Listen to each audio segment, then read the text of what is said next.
अस्सलाम वालेकुम। क्या हाल है प्यारे बच्चों, उम्मीद करता हूँ आप खैरियत से होंगे। आज हम फर्स्ट ईयर के चैप्टर नंबर 2 का टॉपिक पढ़ेंगे, projectile motion, which is very important for board point of view. ये इस साल जो फर्स्ट ईयर के पेपर हुए हैं उसमें भी ये लॉन्ग क्वेश्चन में आया है, ठीक है। तो टॉपिक स्टार्ट करने से पहले आप चैनल कंसेप्ट्स विद तलहा को लाइक कर लें, शेयर कर दें और क्या कर दें, सब्सक्राइब कर दें। आपने पूरी वीडियो देखनी है, ठीक है। इस वीडियो के अंदर हम डिस्कस करेंगे कि इसमें से कौन से एमसीक्यूज बन सकते हैं, शॉर्ट क्वेश्चन बन सकते हैं, ठीक है। और ठीक है, शॉर्ट क्वेश्चन कैसे बन सकता है, लॉन्ग क्वेश्चन में ये कैसे बोर्ड में आता है, ठीक है, वेरी इंपॉर्टेंट। तो डेफिनेशन से स्टार्ट करते हैं। Two-dimensional motion under the constant acceleration due to gravity and inertia is called projectile motion। तो projectile motion जो है ये टू डायमेंशनल मोशन है, ठीक है, under the constant acceleration due to gravity and inertia. आपकी बुक के ऊपर जो लिखी हुई है वो सिर्फ under the acceleration due to gravity लिखा हुआ है। आपने इनर्शिया का वर्ड अगर यूज़ कर लोगे साथ तो कंप्लीट डेफिनेशन बन जाएगी, ठीक है। क्योंकि बॉडी को जब फोर्स लगा कर छोड़ा जाता है तो बॉडी फॉरवर्ड मूव करती रहती है, ठीक है, ड्यू टू इट्स इनर्शिया, ठीक है। तो इनर्शिया का वर्ड आप यूज करेंगे तो कंप्लीट डेफिनेशन बन जाएगी। तो प्रोजेक्टाइल मोशन जो है ये टू डायमेंशनल मोशन है, ठीक है, under the constant acceleration due to gravity and inertia, ठीक है। इसकी दो टाइप्स हैं। एक टाइप आपके पास है हॉरिजॉन्टल प्रोजेक्टाइल जो लीनियर है, और एक आपके पास है ओब्लीक प्रोजेक्टाइल मोशन, ठीक है। जब हम प्रोजेक्टाइल मोशन करवाते हैं, ऑब्जेक्ट को थ्रो करवाते हैं, ठीक है, तो वो अपने जब फॉरवर्ड हम इसको मूव करवाते हैं, जिस तरह फॉर एग्जांपल हम बात करते हैं हॉरिजॉन्टल प्रोजेक्टाइल मोशन की, ठीक है। इसमें हम ऑब्जेक्ट को थ्रो करेंगे initial along X axis angle 0 के साथ, 0 डिग्री के साथ। तो ये फॉरवर्ड मूव करेगा due to its inertia. That's why I mentioned in definition, ठीक है, कि इनर्शिया के वजह से फॉरवर्ड मूव करेगा जब तक ग्रेविटी के अंडर नहीं आएगा। जैसे ही ग्रेविटी के अंडर आएगा, ठीक है, तो ये मोशन जो है वेलोसिटी के दो कंपोनेंट हो जाएंगे, एक हॉरिजॉन्टल हो जाएगा और एक क्या हो जाएगा, वर्टिकल हो जाएगा। अब हम देखते हैं कि हॉरिजॉन्टल डायरेक्शन में कोई भी फोर्स एक्ट नहीं कर रही, ठीक है। एक एयर फ्रिक्शन कर दी थी, उसको हमने इग्नोर कर दिया, ठीक है। इसका मतलब हॉरिजॉन्टल फोर्स जो है 0 है। अगर हॉरिजॉन्टल फोर्स 0 है तो हॉरिजॉन्टल एक्सेलरेशन भी क्या होगा, 0। तो बॉडी जो है, इसका मतलब हुआ कि लॉन्ग एक्स एक्सिस जो है वेलोसिटी क्या रहेगी, कांस्टेंट, ठीक है, थ्रू आउट इनिशियल पॉइंट से लेके फाइनल पॉइंट तक अलोंग एक्स एक्सिस वेलोसिटी की वैल्यू चेंज नहीं होगी, क्योंकि वहां पे एक्सेलरेशन 0 है। बॉडी कांस्टेंट वेलोसिटी के साथ क्या करेगी, मूव करेगी। अगर बॉडी वेलोसिटी के दो कंपोनेंट है, इसका मतलब है प्रोजेक्टाइल ने दो तरह का डिस्टेंस कवर किया, एक हॉरिजॉन्टल और एक क्या किया, वर्टिकली कवर किया, ठीक है। तो हॉरिजॉन्टल डिस्टेंस की बात करते हैं तो उसके लिए फॉर्मूला आएगा आपके पास, second equation of motion, x is equal to we I x t plus 1/2 a x t का स्क्वायर। अभी हमने बात की है कि हॉरिजॉन्टल जो है वो कोई भी फोर्स एक्ट नहीं कर रही। जब कोई भी फोर्स एक्ट नहीं कर रही तो उसके क्रॉसपोंडिंग जो एक्सेलरेशन होगा, हॉरिजॉन्टल एक्सेलरेशन 0 हो जाएगा।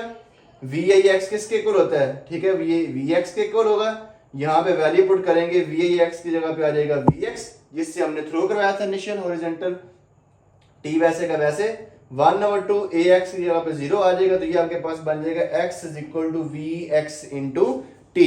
तो ये फॉर्मूला है, ठीक है। इस फॉर्मूले में वैल्यू पुट करके हम क्या फाइंड कर सकते हैं कि बॉडी ने जब हम उसको थ्रू करवाया इनिशियल हॉरिजॉन्टल तो उसने कितना डिस्टेंस कवर किया। हमारे पास दो चीज़ें होनी चाहिए, एक initial velocity long X axis और दूसरा टाइम।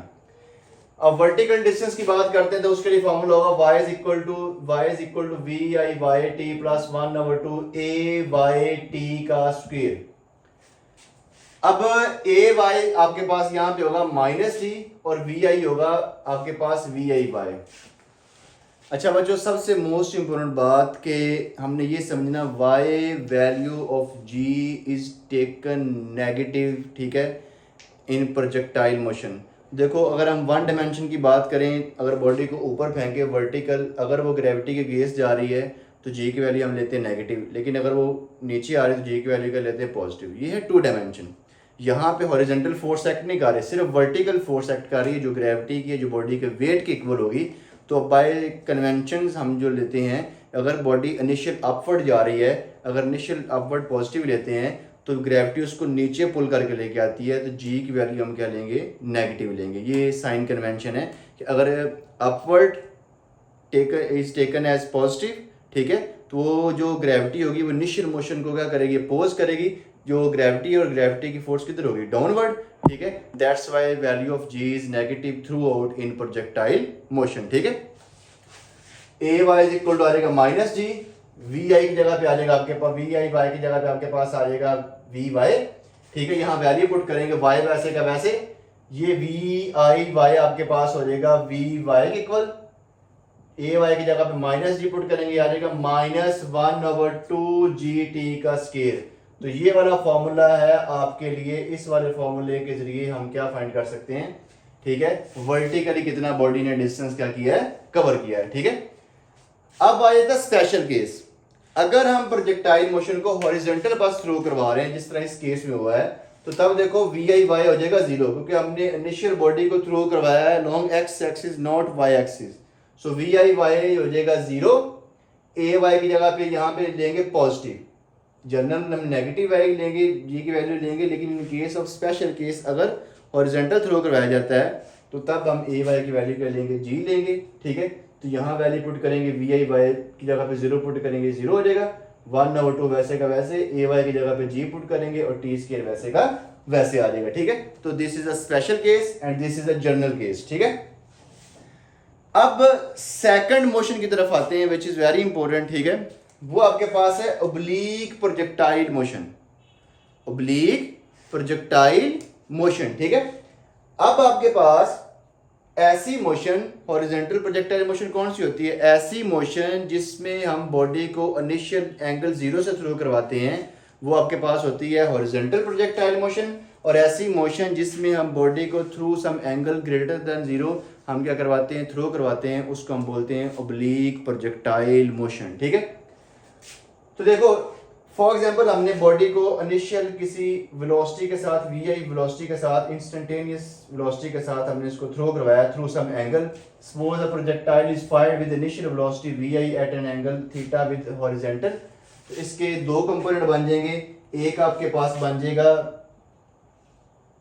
ठीक है, वी आई एक्स, और एक आपके पास बन जाएगा वी आई वाई, और मैक्सिमम हाइट के ऊपर वर्टिकली कंपोनेंट 0 हो जाता है, तो यहाँ पे सिर्फ हॉरिजॉन्टल कंपोनेंट रह जाएगा। यहाँ पे फिर आपके पास दोनों कंपोनेंट आ जाएंगे, V I X V I Y, और ये आपके पास जो है ये रिजल्टेंट है, ठीक है। अब आपके पास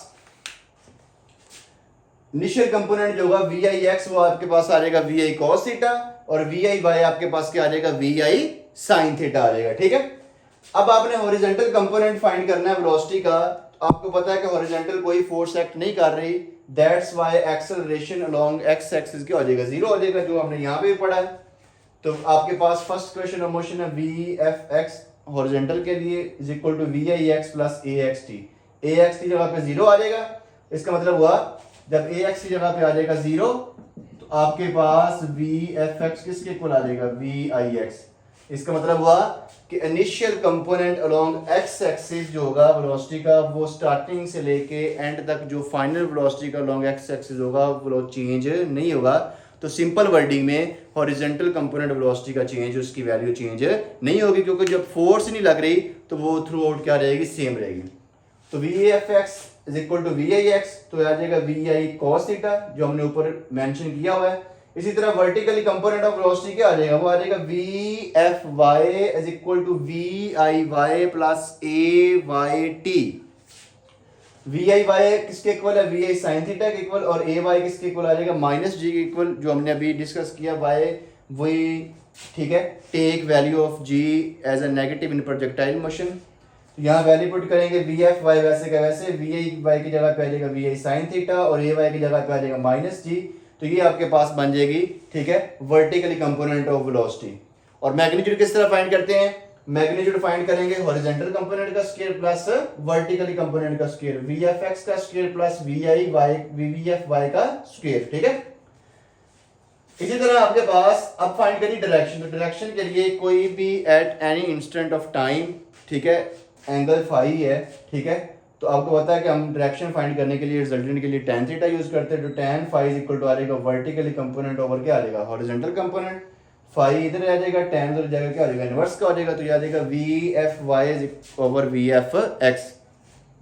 ठीक है, तो अब ये बोर्ड में किस तरह ये आता है, इसमें से कोई एमसीक्यू इतने से टॉपिक के अंदर क्या बन सकता है कि what is value of acceleration along X axis, तो वो हो जाएगी 0। ये एमसीक्यू आ सकता है। उसके अलावा बोर्ड के अंदर एमसीक्यू आ सकता है, आया भी हुआ है कि what is value of velocity at maximum height, तो बच्चे कहेंगे 0 नहीं होगी, मिनिमम होगी। वर्टिकल कंपोनेंट 0 हुआ लेकिन हॉरिजॉन्टल कंपोनेंट 0 नहीं हुआ। इसका मतलब है आपके पास के मिनिमम वैल्यू होगी हाइट, मैक्सिमम हाइट के ऊपर, मैक्सिमम हाइट के ऊपर क्या होगी मिनिमम वैल्यू। ठीक है, किसकी वेलोसिटी की, 0 नहीं होगी, ये बात याद रखनी है।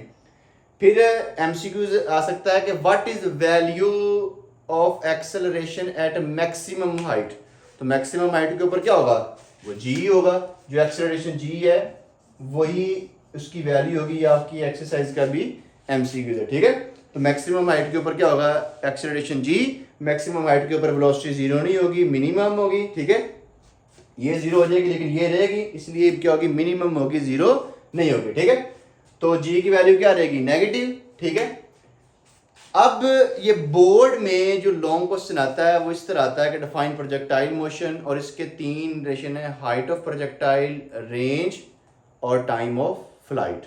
ये 3 बेसिकली इंपॉर्टेंट डेरिवेशंस हैं। ठीक है, जो इंशाल्लाह हम नेक्स्ट टॉपिक के अंदर करेंगे। ठीक है, उसके लॉन्ग क्वेश्चन में किस तरह आएंगे, इनमें से कौन कौन से एमसीक्यूज बन सकते हैं, वो इंडिविजुअल शॉर्ट क्वेश्चन में बोर्ड में आती हैं। ठीक है, ठीक है, तो ये इंशाल्लाह नेक्स्ट टॉपिक में इसका बाकी पोर्शन जो है जिसमें हाइट ऑफ प्रोजेक्टाइल, रेंज और टाइम ऑफ फ्लाइट, ये हम कैलकुलेट करेंगे, उनके एमसीक्यूज डिस्कस करेंगे। ठीक है, तब तक के लिए इजाज़त दें, अल्लाह हाफिज़।